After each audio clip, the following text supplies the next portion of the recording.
Bismillahirrahmanirrahim. Assalamualaikum warahmatullahi wabarakatuh.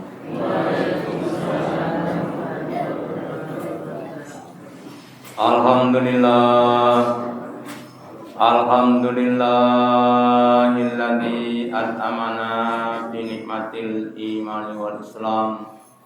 Asyhadu an la ilaha illallah wahdahu la syarikalah wa asyhadu anna Muhammadan abduhu wa rasuluhu la nabiyya wa la rasula ba'da.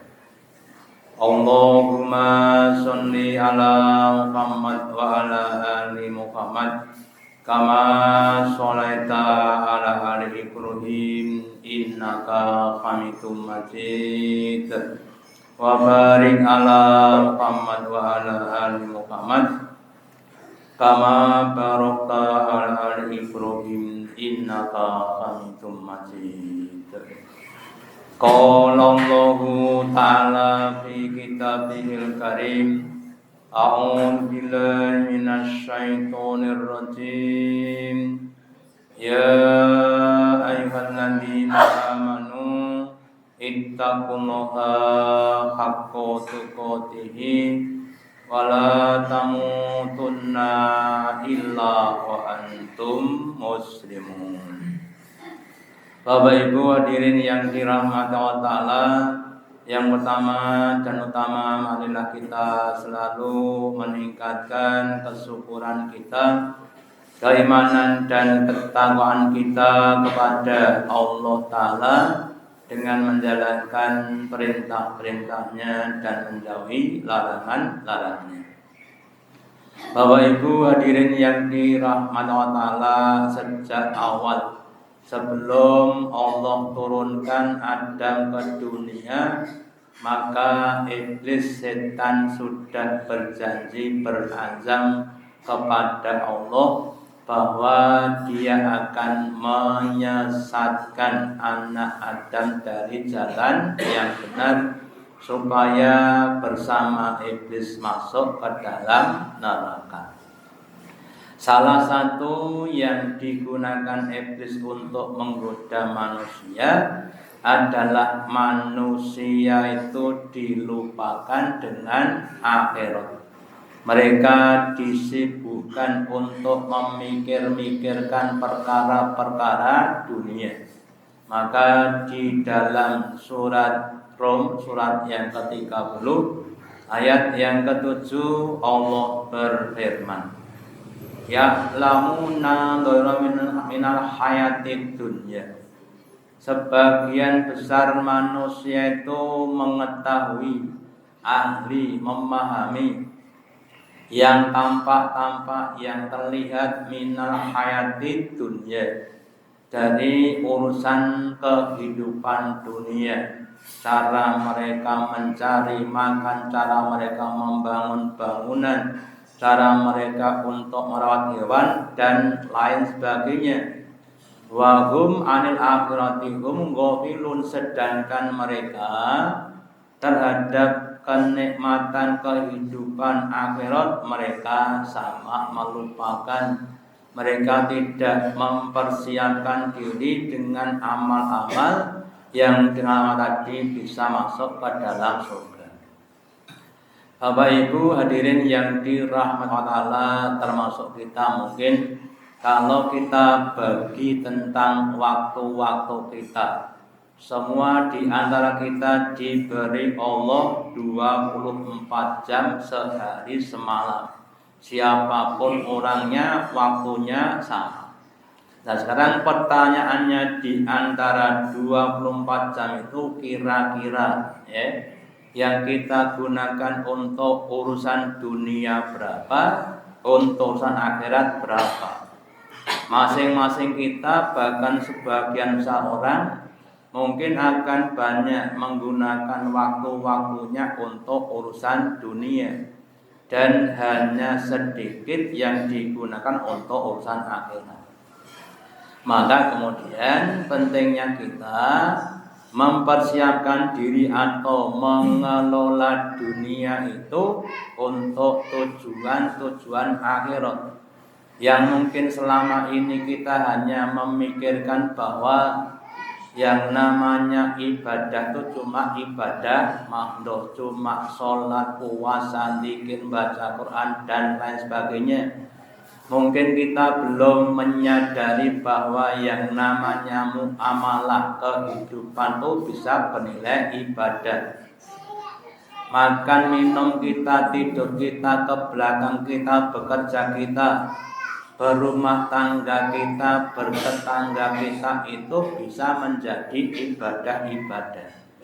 Nah, terus bagaimana caranya? Ya, yang pertama Bapak Ibu, memang dijelaskan bahwa mal farqu bainal adah wal ibadah ilaniyah.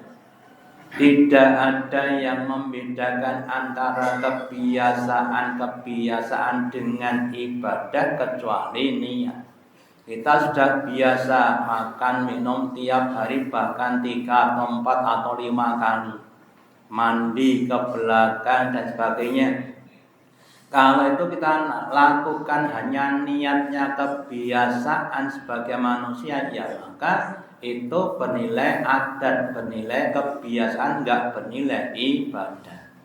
Tetapi kalau kita niatkan untuk ibadah, yang makan kita beribadah dalam rangka melaksanakan perintahnya Allah. Wa kulu wasrobu ma fil ardi halalan thayyiban.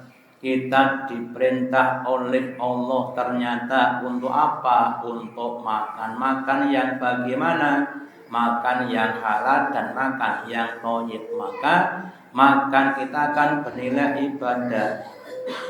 Terus ditingkatkan lagi dengan sabda Nabi, kul biyaminik, makanlah kamu dengan tangan kanan. Inna syaitona yakulu wasrabu bisimalihi.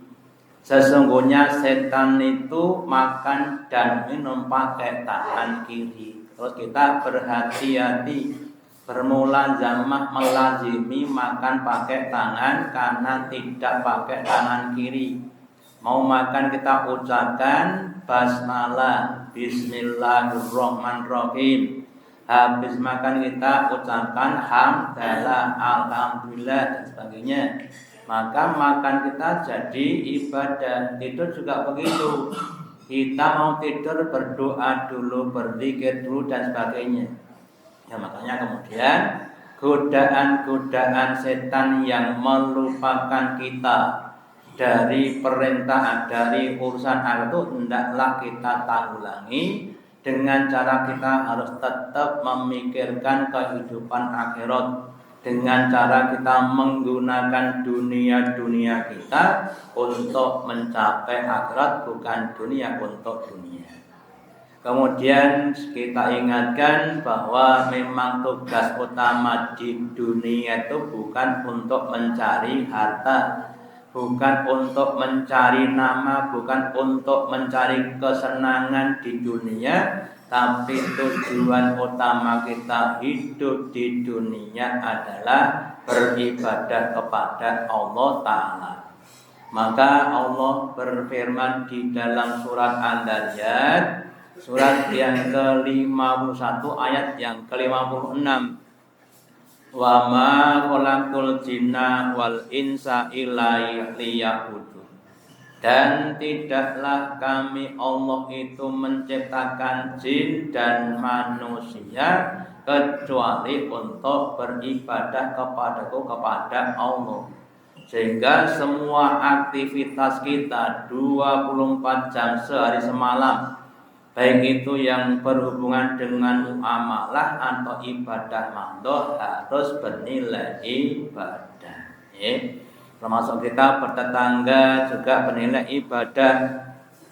Berbakti kepada orang tua juga dalam rangka beribadah, bukan karena kepengen mendapatkan warisan. Jadi kita harus totalitas menggunakan aktivitas kita untuk ibadah hanya kepada Allah Ta'ala. Kemudian biasa yang namanya fitnah atau ujian. Di setiap langkah-langkah kita dalam menapaki kehidupan pasti ada namanya apa? Ujian. Ujiannya macam-macam, ada ujian yang mengenakan, ada ujian yang menyedihkan, ada ujian yang terlihat, ada yang tidak terlihat. Lah sebagian ujian itu justru hal-hal yang ada di sekitar kita, yaitu anak atau istri kita atau harta kita, yang sedikit banyak akan menghalangi kita dalam menunaikan tugas ibadah kepada Allah Ta'ala. Maka di dalam surat Al-Munafiqun ayat yang ke-9 Allah mengingatkan kepada kita, ya ayyuhalladzina amanu, wahai orang-orang yang beriman, la tulhikum amwalukum, janganlah melupakan kepada kamu harta kamu, wala auladukum, dan jangan pula anak-anak kamu, cucu-cucu kamu, cicit-cicit kamu, an dzikrillah, dari ingat kepada Allah, dari beribadah kepada Allah, dari berjuang di jalan Allah. Wa may yaf'al dzalika, maka barang siapa yang berbuat seperti itu, maksudnya barang siapa yang anaknya, hartanya melupakan dia dari Allah Ta'ala, faulaika humul khosirun, maka mereka akan menjadi orang-orang yang merugi. Kapan? Utamanya besok ketika mati. Ketika mati sudah enggak punya amal apa-apa, hartanya yang melimpah ruah sampai utak-utak ditinggal di dunia. Ya, makanya monggo anak-anak kita didik menjadi anak-anak yang soleh-solehah, meskipun ya tidak mudah. Semua perlu namanya pengorbanan, perlu waktu, ya, perlu keteladanan dalam mendidik anak-anak kita. Demikian juga harta kita ketika kita diberi Allah Ta'ala, monggo sebagian untuk menutupi kebutuhan kita, terus kelebihannya untuk infak, sedekah, bahkan nanti kalau kita dirayat Idul Adha kita juga ikut berkorban, atau nanti kita haji dan lain sebagainya, sehingga harta kita akan menjadi fasilitas untuk ibadah, bukan penghalang untuk ibadah. Harta yang dilebihkan Allah kepada kita hendaklah kita syukuri, jangan kita kufuri dengan cara dipamer-pamerkan, ya, di selfie-selfiekan, gitu, di viral-viralkan, ya. Itu kadang-kadang orang sekarang begitu, ya, punya harta yang banyak kemudian dipamerkan supaya tetangganya hatinya panas dingin. Sebagian ustaz berkata, ya, sebagian ustaz berpendapat, salah satu cara orang membikin hati tetangganya tidak enak tuh ketika dia memamerkan barang miliknya yang tetangganya tidak punya. Ya, itu kadang-kadang membikin hatinya panas, gitu. Iso yang pamer tok ora maringi. Kita hindari, ya, seandainya pernah saya sampaikan, seandainya kita diberi harta yang melimpah, terus kita bisa membeli berbagai macam perabot atau piranti atau alat yang mungkin agak mewah, ketika kita menggunakan tuh niatnya mensyukuri nikmat-nikmatnya Allah, bukan pamer kepada orang lain, gitu.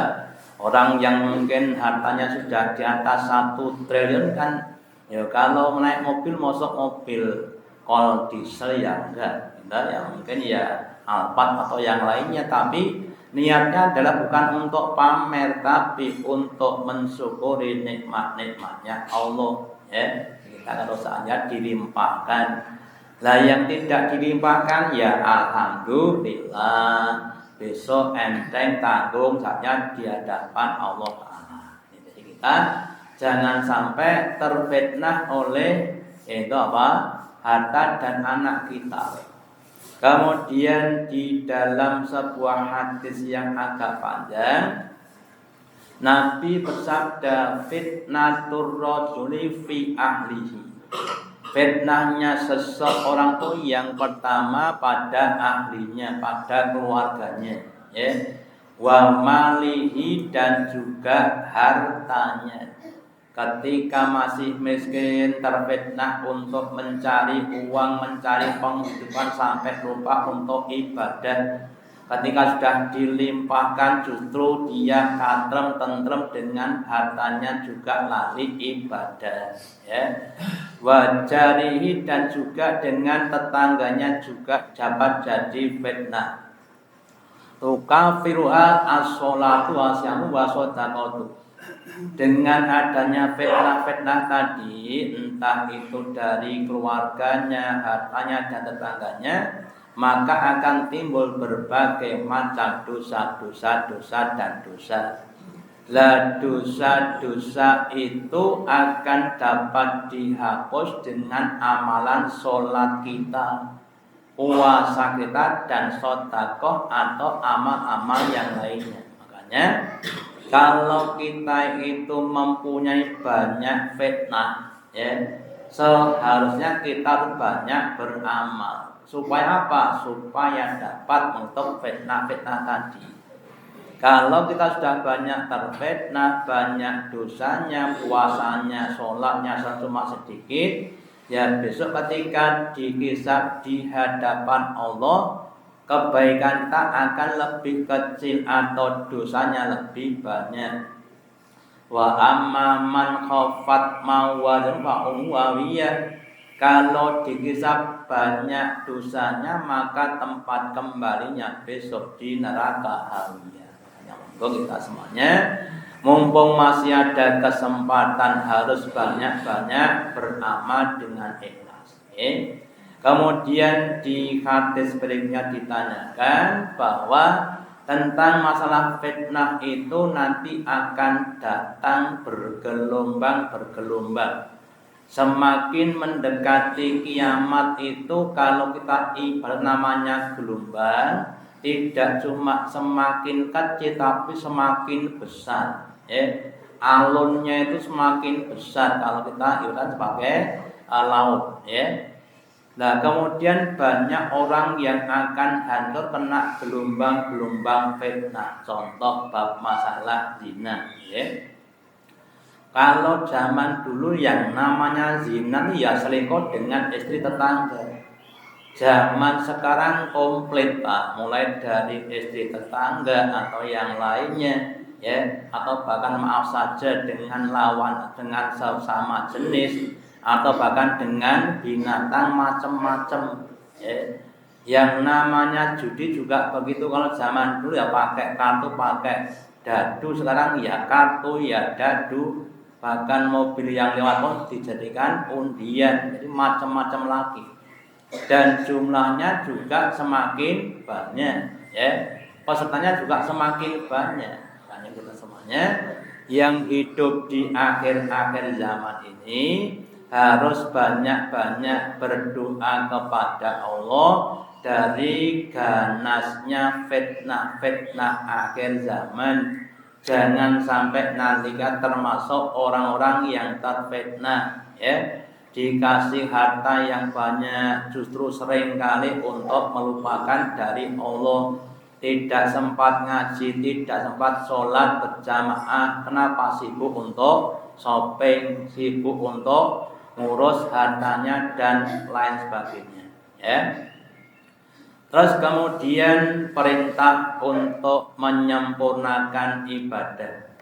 Nabi bersabda dalam sebuah hadisnya, ya, Allah berkata dalam sebuah firman-Nya dalam hadis qudsi, ya ibna Adam, wahai anak Adam, li ibadah tafarok li ibadati, hendaklah kalian memaksimalkan, menyempurnakan, menuntaskan untuk ibadah kepadamu. kepadaku. Jika kamu sudah tuntas maksimal ibadah kepadaku, amla'u sotroka gina, aku akan penuhi hatimu dengan kekayaan. Hatinya dijadikan hati yang kaya, tidak butuh dengan yang lainnya. Wa asutu fakroka, dan aku akan tutup pintu-pintu kefakiran kamu. Ya. Meskipun kadang-kadang dohirnya itu ya rumahnya kecil di tepi sungai bunga mek ambruk, tapi hatinya kaya. Ya, itu kalau orang menunaikan ibadah dengan sempurna. Wa illa taf'al, dan jika kamu tidak berbuat seperti itu, ibadahmu cuma ibadah sok gelem sok ra gelem sok dan sok yang itu malah tu yadaika suglan, aku akan penuhi tanganmu dengan perbuatan-perbuatan yang suglan, perbuatan yang sia-sia. Ya, bekerja seharian kemudian dapat uang banyak ditumpuk-tumpuk, enggak dimakan, enggak dikonsumsi pun enggak entek. Gitu. Kemudian sudah banyak harta dikasih penyakit drembo rakos bin pelit. Gitu. Semakin banyak harta semakin pelit pun enggak entek. Ya. Bahkan dengan istrinya juga pelit. Ya, ada sahabat namanya Abu Sofyan. Itu sampai istrinya tuh tanya pada Nabi, wahai Nabi, bolehkah seorang istri itu ngambil duit suaminya tanpa minta izin? Gitu. Terus Nabi tahu, oh, itu berarti bojone Abu Sufyan. Mergone Abu Sufyan orang yang dengan istrinya saja itu pelit, gitu. Ya, apalagi dengan yang lainnya. Nah, kemudian kalau nggak cukup, kemudian Nabi bersabda, ya, kamu ambil sekiranya secukupnya, jangan oke-oke, ya. Nah, kalau nggak cukup bagaimana? Ya, kamu minta, kalau nggak dikasih, ya wis, ya. Jadi kita itu adalah orang yang pelit begitu. Walam asutu pakroka, sudah hartanya banyak, tapi rasa fakirnya itu tetap ada, bahkan semakin besar. Semakin banyak, semakin dia pengen untuk mendapatkan yang lebih banyak. Bahkan nanti jika selain dikatakan anak Adam itu seandainya punya satu lembah, bukan satu toko, satu lembah emas, ya. Kemudian dia akan minta 2 lembah. Kalau sudah 2 lembah akan minta 3 lembah. Dan tidak akan mencukupi baginya kecuali kalau sudah dimasukkan ke dalam tanah.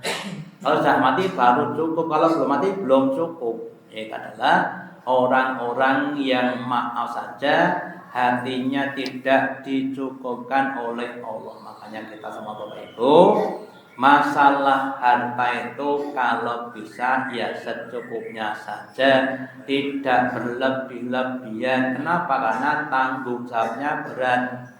Ya. Berapapun harta kita yang kita nikmati ya tetap jatah rezeki kita. Umpama saja kita diberi harta 1 triliun, Pak. 1 triliun. Itu yang kita makan ya paling sehari 3 kali. Kalau pakai makan ya paling-paling 4 atau 3 lembar selesai kan. Ya. Punya mobil 500 seperti Sultan Bolkiah. Punya mobil itu 525 mobil-mobil yang mahal. Yang dipakai berapa? Masa pakai 3? Itu ya tetap pakai 1. Yang 524 enggak dipakai, dilas-lus sama sopirnya. Gitu. Padahal besok tanggung jawab ya 525 itu baru mobilnya, belum pesawatnya, belum kapal pesiarnya dan sebagainya. Ya, makanya kita harus memikirkan jangan sampai terlalu banyak, juga jangan sampai terlalu sedikit. Kenapa? Enggak cukup nanti. Akhirnya jadi punya ya, nama punya utang. Kita harus besok tanggung jawab kepada Allah Taala. Jadi yang secukupnya Seandainya diberi lebih, kita harus memikirkan bahwa itu adalah hak orang lain yang dititipkan Allah kepada kita, yang harus untuk kita distribusikan. Ya. Terus demikian juga tadi saya sampaikan, termasuk aktivitas sehari-hari yang paling banyak kita lakukan adalah makan dan atau minum. Yang besar saja secara umum, yaitu ada 3. Makan pagi, breakfast, gitu Bu. Makan siang apa? Lunch. Makan malam apa? Nah, itu yang besar, belum yang camilan sing wedangan, sing bakso, sing bakmi, sing mbak-mbak yang lain. Ya, kadang-kadang banyak juga. Nah, kalau tidak diniatkan untuk ibadah, maka akan rugi. Nah, kalau kita niatkan ibadah, maka semua yang kita lakukan itu akan mendapatkan pahala dari Allah Ta'ala. Ya. Maka dalam sebuah hadisnya Nabi bersabda, "Ma mala'al adam yumi an saron min batnihi." Tidak adalah anak Adam itu yang paling buruk kecuali ketika dia itu memenuhi perutnya. Jadi perkara amal yang paling jelek itu adalah orang kalau memenuhi perutnya. Jam 5 sore sudah makan, Ba'da isya enek sing ngejak bakmi kerson napa boten. Bakmi rong piring arep turut enten camilan. Itu berarti ya mau saja orang yang jelek. Bihasbi ini ada akalat dengan cukup untuk orang tuh makan, yukminu sulbahu, sekadar untuk bisa menegakkan tulang rusuknya. Fa'in kana la mahalata, maka jika tidak bisa, fatulusul lito amihi, maka sebaiknya itu 1/3 untuk makanan.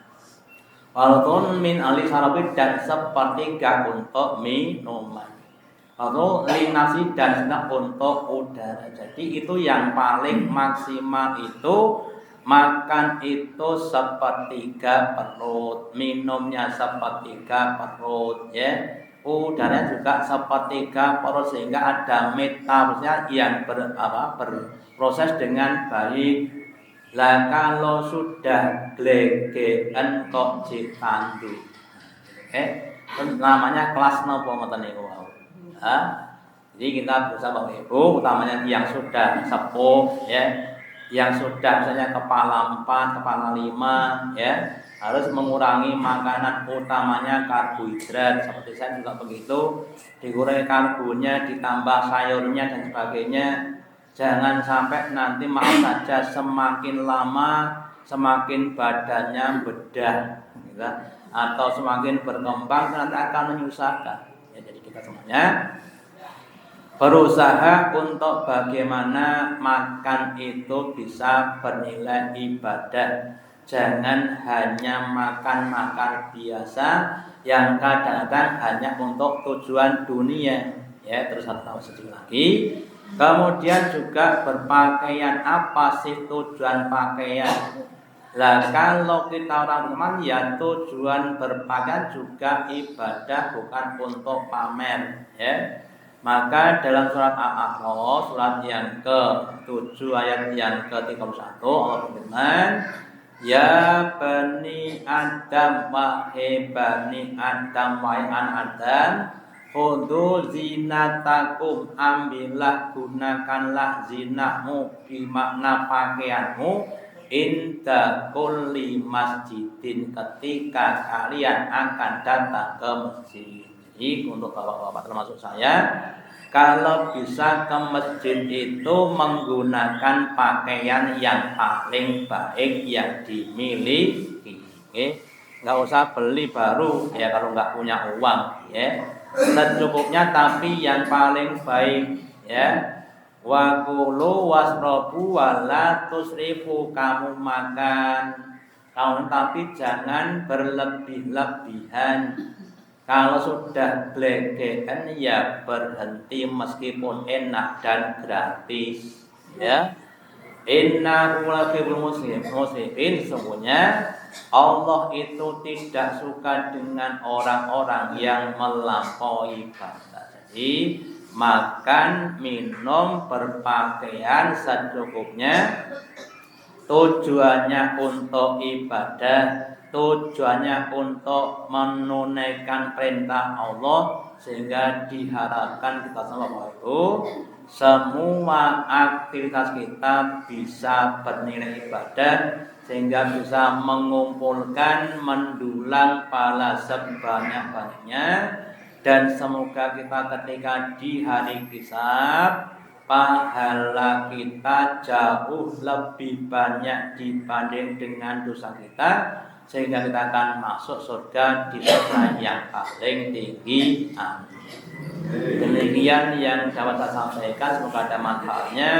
Allahumma taqabbal minna innaka antas samiul alim wa tub alaina innaka antat tauhid. Kita akhiri dengan doa majelis. Subhanallah bihamdika asyhadu an la ilaha illa anta astaghfiruka.